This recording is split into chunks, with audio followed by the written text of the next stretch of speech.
Friend, నువ్వు నా మీద చెప్పులు విసిరించిన ఆ కోపాన్ని దిగమింగుకుని నీకు నేను బెయిల్ ఎందుకు ఇచ్చానో తెలుసా? కొడుకు దూరమైన తండ్రి పడే బాధ నాకు తెలుసు గనక.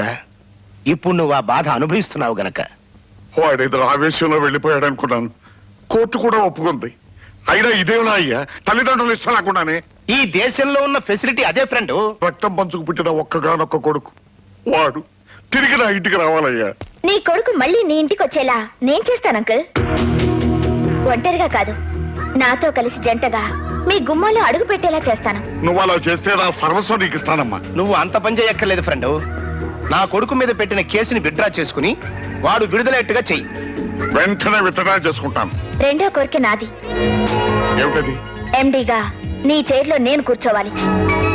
నీ చైర్ కొట్టేయడానికి కాదు అంకుల్, రాజాకి చేరుకోవడానికి. ఓకే.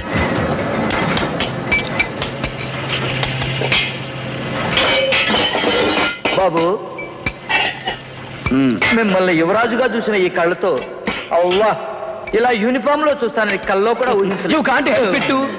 ఇంతకీ విషయం ఏంటో చెప్పు. అదే మిమ్మల్ని ఎండి గారు రమ్మంటున్నారు. ఎందుకు? అడిగా